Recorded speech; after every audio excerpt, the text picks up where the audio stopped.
right, first one, we've got the differential equation of a population of fish, and we know there were 5 fish initially, so that's f of 0 equals 5, and I want to know how many fish there are when t is 4, so f of 4 is my unknown. When we have a differential equation, we're going to separate our f's and our t's, so I'm going to divide the f over, that's df over f equals, multiply the dtf, that's 3 dt. Take the antiderivative df over f is just natural log of f. Antiderivative of 3 dt would be 3t plus c. Now I have a point that I can plug in to find c, so this gives me that natural log of 5 equals 3 times 0 plus c, so c is natural log of 5. And then natural log of f equals 3t plus natural log of 5. Let's get f by itself. So to get rid of natural log, you do e to the. That crosses off. This is f. This is now e to the 3t plus natural log of 5. That's the same as e to the 3t times e to the natural log of 5. E to the natural log of 5 is just times 5. So this is 5 e to the 3t. And now I actually want to plug in when t is 4, so that's 5 e to the 3 times 4 is 12, which is 8. I actually didn't put it in my calculator. It's like 8 with a big number. So whatever that is in your calculator. That's how many fish there would be after 4, whatever, years. I don't know what it is. Now, if you divide the 3 over, you can do that. It's going to get more complicated. So then it would just be t plus c. But this is not just natural log of 3f, because then you're not just taking like 1 over x, that's like 1 over 3x. You'd have to take into account that there was a coefficient of 3. It would actually be 1/3 natural log of 3x, in which case you'd be multiplying the 3 up anyway, so like, just please don't do that. It's gonna get nasty. Here, same idea, multiply our y up. If we are multiplying our y up, it should be on top, not on bottom anymore. So y dy, multiply the dx up, 3x cubed dx. That becomes x to the 4th divided by 4, which gives me 1/2 plus c. This is 1/2 y squared. I multiplied everything by 2 to cross these off, and then c times 2 is just another c, so I'm going to keep it like that. Y squared is x to the 4th plus c. I have an initial condition. This is my x, this is my y. So then 2 squared plus c equals 1. Oh, that's not squared. 2 to the 4th. 2 to the 4th is 16. So that means c is negative 15, which means that y squared is equal to x to the 4th minus 15. Take care of the square root. And now I need to decide, is this a plus or a minus square root? Well, I have the point 2, 1. So that means I'm getting positive out, so it better be a positive, which is why it's c. This was a typo. That was meant to be minus 15. I messed this up. And then what this condition, I also messed this one up because I messed this one up, but the idea is you can't take a square root of a negative, so you would want to see, set this equal to 0, move that over, take the cube, or 4th root, whatever the cube, quartic, I don't know. When x is actually less than that, then you get a negative number, so you would need x greater than that. Oh yeah, that's right, x greater than that. Alright, number 3, we've got the slope. Slope is our derivative, so I'm going to call it dy dx, because it's in terms of x and y. We want to get the dx up, so I have secant squared x dx. I'm going to leave the 2 there, and I'm going to divide the y over to dy over y. Again, you can take the 2 over, but then most of you are messing up taking into account the 2 when you take the antiderivative, so just don't do it. Here we've got natural log of y equals, coefficient is just coefficient when you take the antiderivative. Antiderivative of secant squared is just tan x plus c. Plug in our point, natural log of 2 equals 2 tangent of 0 plus c. Tangent of 0, remember tangent is just sine over cosine. At 0, cosine is 1, sine is 0, so that's 0 over 1, which is just 0, so that goes away. So c is natural log of 2. Now we're going to do e, so this becomes y equals e to the 2 tan x plus natural log of 2. That's the same as times e to the natural log of 2. E to the natural log of 2 is just 2, so this is 2, e to the, 2 tan x. Here we've got the rate that fish are being introduced, df dt equals some constant or some proportionality constant times 900 minus f. I know a point and I'm trying to find f, so we're trying to solve to get f in terms of t, and I have df dt, so we're taking antiderivative. First we separate. I'm going to divide over the entire 900 minus f term. This is going to be k dt. Now we take the antiderivative. This is definitely natural log, but it's not just natural log, right? We have to take into account that there is a coefficient in front of our variable, so that it has a negative. I'm going to need to divide by a negative. That leaves me with a negative. Antiderivative of k dt would just be kt, and then plus c. Here, most people, they just divide the negative over, and then technically that's like a negative k and a negative c, but k and c are just values that I don't know anyway, so it doesn't really matter.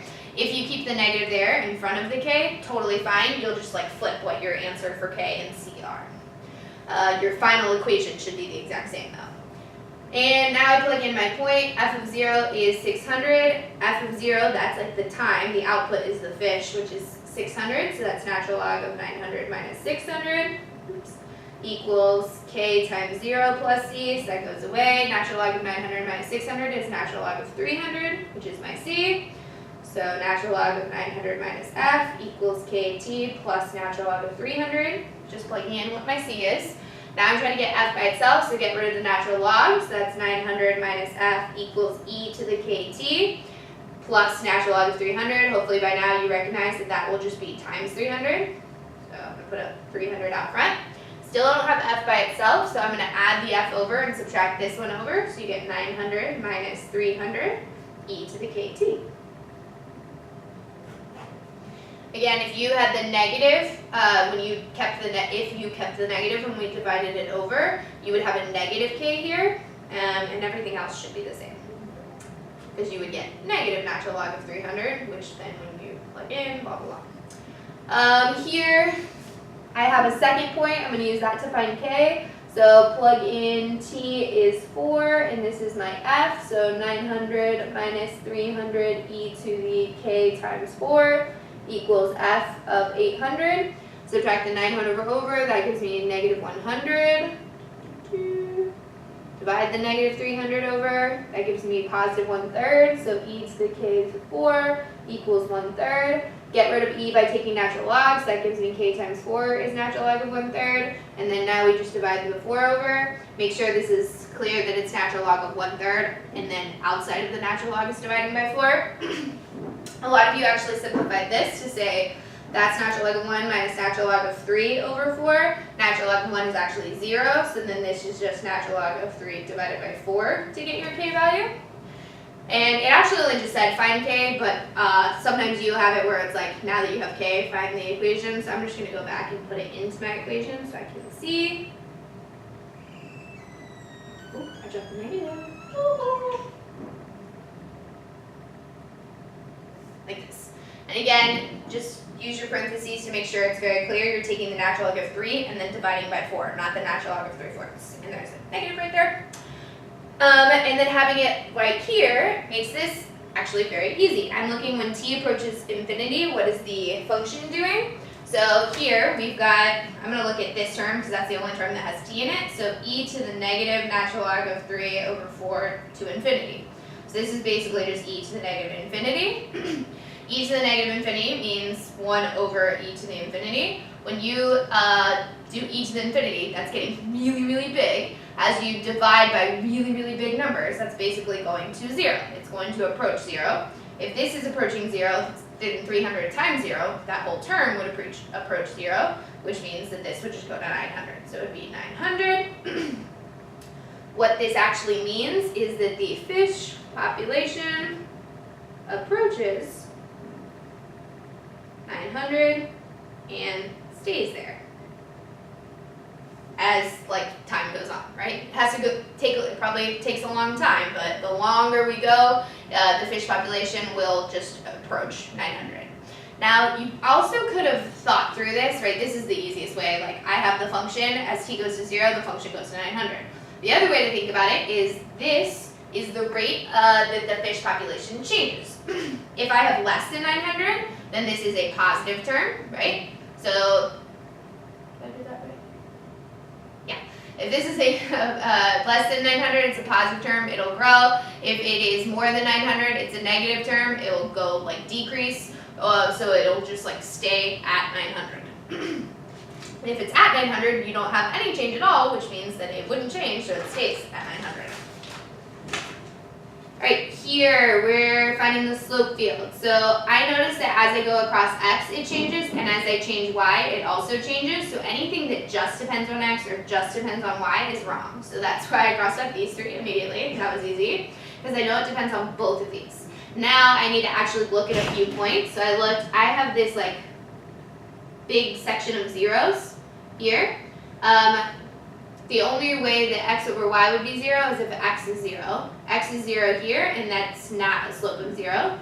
So that means it's c. And that makes sense because when x and y are the same but opposite signs, they add to 0. So -1, 1, -2, 1, or 2, sorry, 1, -1, etc. And then you can check lots of other points, but they also check out. Here we're just separating it, so I need to get my y out, and that would leave me with 2x plus x squared. Then I would get the y over, so that's dy over y, multiply the dx out.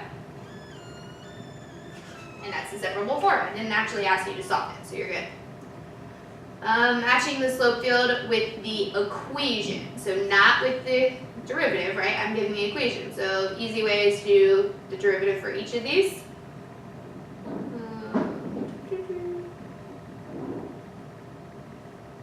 Unless you are super confident on all your parent functions, then it's kind of easy.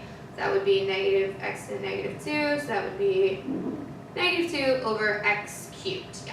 So this one, dy dx is 1 over x. This one, I'm sure y prime is cosine, and y prime is 2x.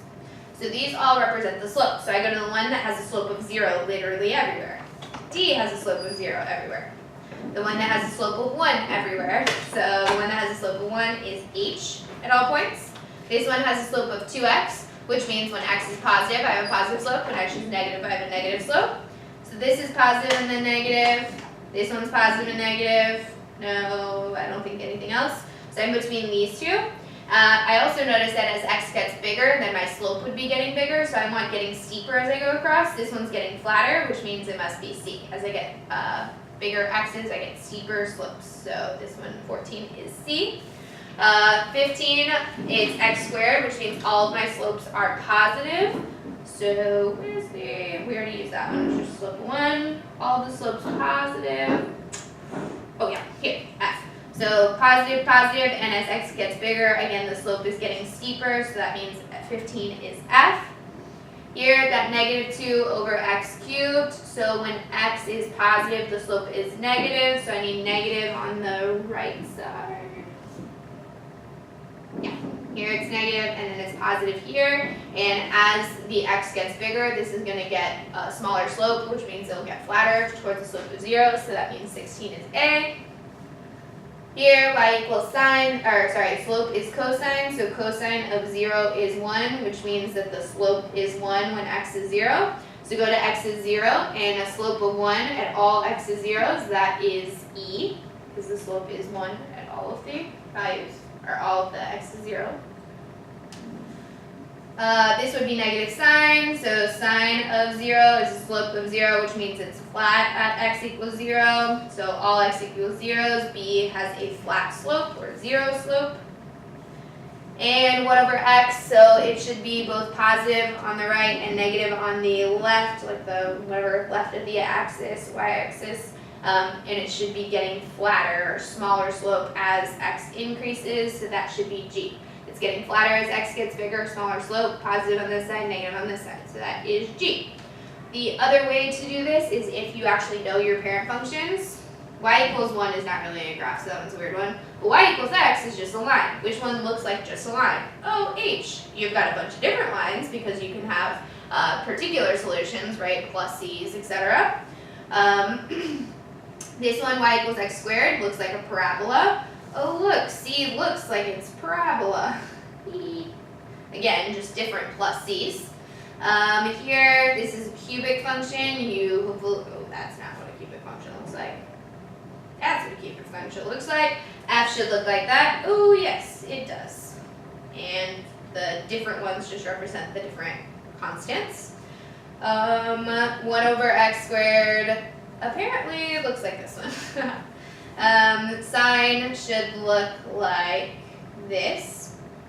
And it's not about where it is, because these can be shifted up and down, but it's what the slope is doing. It goes up and then down on the other side, so that means it's this one, because this is the graph of sine. Or if it's shifted up, that's okay, it's the same shape though. And then graph of cosine is this one. Again, we're not really looking at the values, we're looking at the shape of it. And lastly, natural log g, where are you? This is what the natural log of x looks like. Alright, our non-calculator part. So Newton's law of cooling states that the rate of change in the temperature, so temperature dt, is proportional to the difference between the temperature and the surrounding temperature. So K times T minus the surrounding, whatever the surrounding temperature is. So we read the problem. In this case, the surrounding temperature was 25. What this is, that would be like your initial temperature. T of 0 is 90. But it's not actually asking me to solve it. It's just saying write the differential equation that's describing it. So I'm done. Here, I'm going to replace f with y. I'm going to replace f prime with dy dx. I'm going to move the 2x over. And then I'm going to move the dx up. I'm going to keep the y there because the whole point is to separate it. Now we take antiderivative. This one would be x squared plus c. That'd be 1/2 y squared. I'm going to get rid of the 1/2 by multiplying everything by 2 there. And it's just 2 times c, which is just a new c, so I'll see. Plug in when x is 1, y is -2. So that gives me that c is 2. So y squared equals 2x squared plus 2. Take the square root. When we're taking the square root, it can be either positive or negative, but there's a correct answer. So this is 1, -2, which means I should be taking the negative square root because I have a negative y value for my point. Alright, here, call this dy dx equals y, multiply dx up, and divide the y over, so dy over 2 equals dx. Some people divide the 2 over, that's what I do. Oops, sorry, that's supposed to be y. Divide the 2 over, or you can keep it there. Again, when you have a coefficient, that's the same as just having a coefficient. So it does not make it natural log of 2x, or whatever 2y, what it would be. So I'm going to do it actually both ways. So 2 dy over y equals just dx. This case, that is natural log, right, of y, and it happens to have a 2 up front. And this would be x plus c. Or you can have this right here, that's just natural log of y. This is the same as 1/2 dx, in which case the antiderivative will just be 1/2 x plus c. Here, if I just divide the 2 over, oh look, I get the exact same thing, half of x plus c. Alright, so I'm just going to continue with this. Oh wait, no, I'm not. It's, I don't have a point to plug in, so I'm just going to call it c for right now. I'm still getting the solution for f, so that's finding the y, e to the. You get y equals e to the 1/2 x plus c. And then in general, what will happen is this is e to the 1/2 x times e to the c. Well, that's just a new constant, so c, e to the 1/2 of x.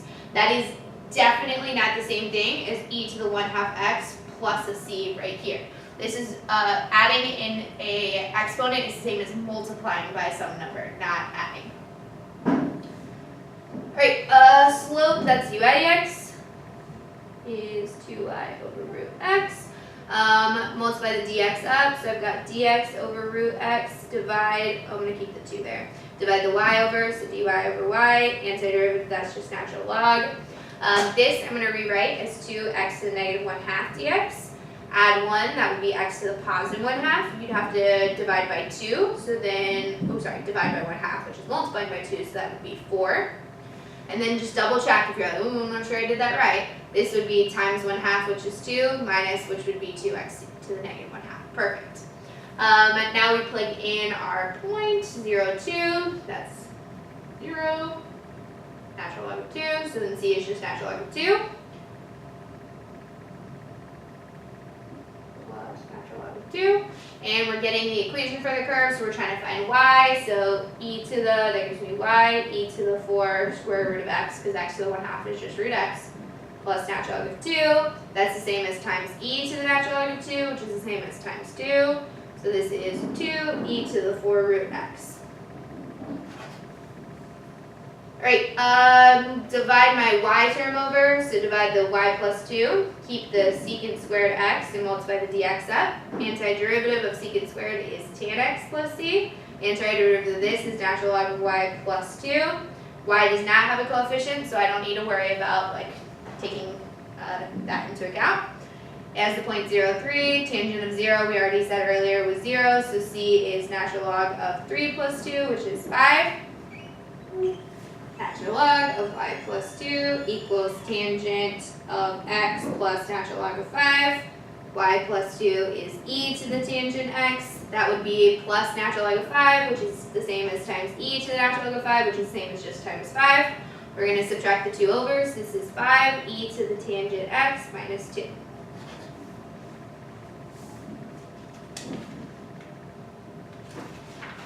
Alright, next one. We've got this cylinder, and it has water in it, and it says that the water leaking out is proportional to the depth, which is y. So think about the depth is just like the height, right?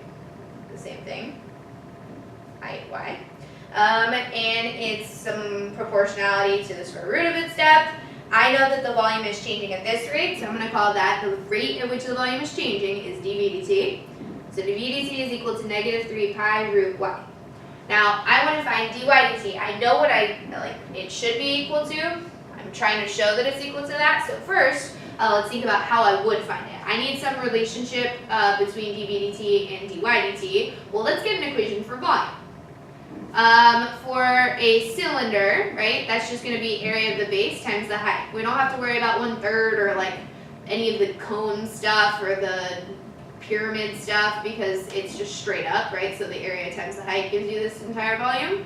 The base is just a circle, so this is going to be area of a circle, pi r squared times height.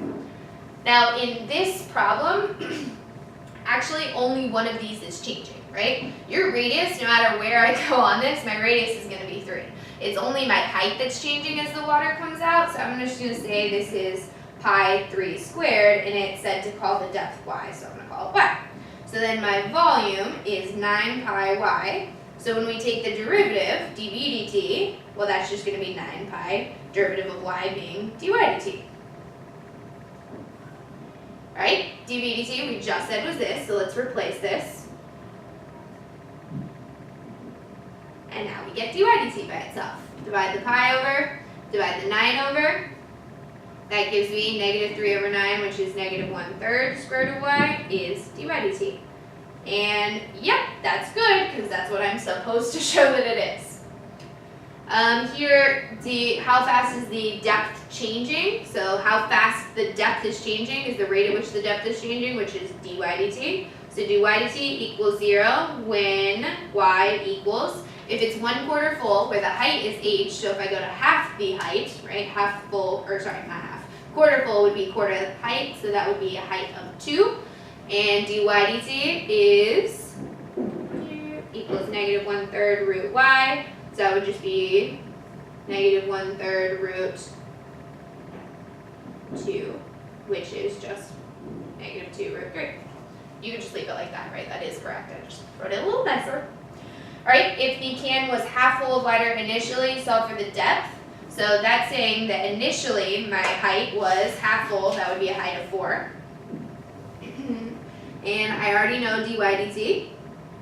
It was negative 1/3 square root of y. So the thing with something like this is you need this piece to do all the rest of it, but they're telling you what it is. So even if you didn't know how to show that it was equal to that, they're saying, okay, well you can at least use this for the next ones without getting like penalized for not knowing how to do A. So here I've got my dy dt, and we separate our variables. Dy over root y equals negative 1/3 dt.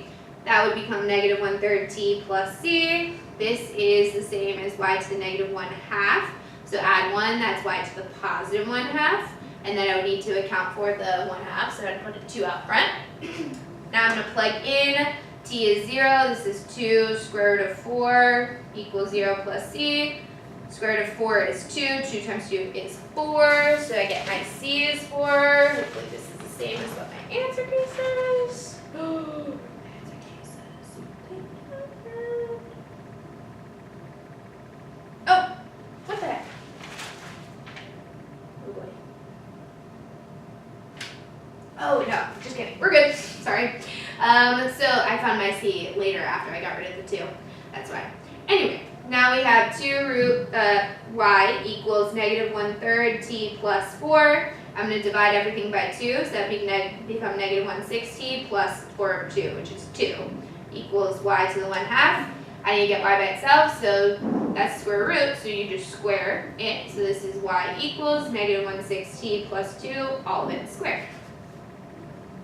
Find the time when the can will be empty. That would be a depth of 0. So set this equal to 0. Square root doesn't do anything. Negative 1/6 t plus 2 equals 0. Add the 1/6 over. Multiply the 6. So t is 12 seconds is when the y would be 0. So that would be empty. 14, we are looking for, so I looked at when the slope is 0, so that's in here. So that's when x and y are equal to each other. I think it's an x minus y kind of thing. Ooh, but I also could do y minus x. So hopefully we're between these 2. Now this will be different. So I have to look at not just where it's 0. Let's look at where I have a negative slope. So here, when x is 1, 0, I get a negative slope. 1 minus 0 doesn't give me a negative slope, but negative 1 plus 0 gives me a negative slope, so C. So you should always pick a couple points that you're checking out, like, oh yeah, that would be 0, that would be positive or negative, etc. Here, I've got dy dt and an initial point, so y of 0 equals 4, and I'm looking for y of when equals 16. So, divide the y over, negative 2 dx, that's negative 2x plus c, this is natural log of y. First point is natural log of 4, that goes to 0 equals c, so natural log of y equals negative 2x plus natural log of 4. This is y equals e to negative 2x times 4. I want, what is the, or I guess this is t actually. T. Doesn't really matter, but t. Now I want to know when y is 16, what is the time? So divide the 4 over, that would be 4 equals e to the negative 2t. Natural log to get rid of the e, so natural log of 4 equals e to the negative 2t. Oh, sorry, the e is gone now. Equals negative 2t, and divide by negative 2. So this is natural log of 4 divided by negative 2. That's the time. I think it actually is easier if you plug in 16 right here. Oh no, it's basically the same thing. Here, slope field for x, 2x over y. So I looked at when x is positive, so like your quadrants, right? This would be positive, positive, negative, positive, ooh, negative, negative, positive, negative. So here, this should be positive. This one should be negative. This one should be positive because negative over negative, and this one should be negative again. So I can just check like positive, negative slopes. This is negative right here. Nope. This is negative right here. No. These are positive. Good. These are negative. Good. Positive. Negative. So these are at least the right signs. Now I looked at where it has a slope of 0. So this one has a slope of 0. So it's flat when x equals 0. X equals 0 here. So this one is the correct one. This one would be if y was on top, because then that would be 0 here. But it's actually undefined when y is 0, which is why there is no slope right here. And super similar question. Actually, it's basically the same question. I don't know why I did this twice. It's x over y, or 2x over y. But anyway, the answer is B. Looks super similar for the exact same reasons.